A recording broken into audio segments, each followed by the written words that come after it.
ده غير ان في طرق ابشع وابشع كمان، زي انهم يقطعوا الجثة ويبيعوا الاعضاء على مواقع تانية من الدارك ويب. ده غير ان اجزاء الجسم كمان بتتباع، وكل جزء ليه سعر معين. الايادي والرجول الخاصة بالضحية وكل حاجة ممكن تتخيلها في جسمه بتتباع، وطبعا اكيد ما عدا الراس، لانها اكتر حاجة ممكن تكشف عن هوية الشخص، فبيتخلصوا منها نهائي سواء بالحرق او بالمواد الكيميائية. وبالنسبة للايد والرجل لو فيها اي تاتو او علامة مميزة بيتم التخلص منها تماما، وكل ده عشان يضمنوا ان الضحية تفضل مجهولة ومفيش اي دليل ممكن يربطها بالعالم الخارجي.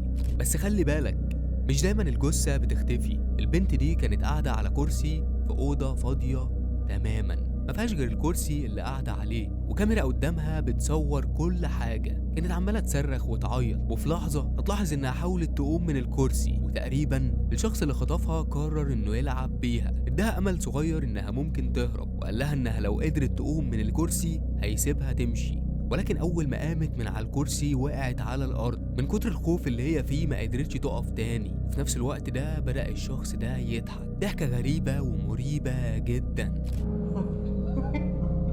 البنت دي كانت مختفية بقالها شهرين، وأسرتها والشرطة كانوا بيدوروا عليها في كل مكان، لكن فجأة فيديو ليها وهي بتتعذب وبتموت اتسرب على مواقع الدارك ويب. الفيديو انتشر بسرعة رهيبة ووصل لأهلها وصحابها، والكل قدر انه يتعرف عليها على طول. الغريب في الموضوع ان الفيديو في نهايته كان فيه شوية أرقام، ومن الأرقام دي الشرطة اكتشفت إن دي إحداثيات مكان على الخريطة. ولما وصلوا هناك لقوا كوخ مهجور في وسط الغابة. أول ما فتحوا الباب الرعب كان مستنيهم. البنت دي كانت قاعدة على نفس الكرسي اللي ظهر في الفيديو، لكن المرة دي كانت عبارة عن جثة متحللة بالكامل. التحقيقات أكدت إن الفيديو اتصور خلال الشهرين اللي اختفت فيهم، لكن لحد النهاردة محدش عارف مين القاتل ولا ايه السبب اللي خلاه يرتكب الجريمة البشعة دي.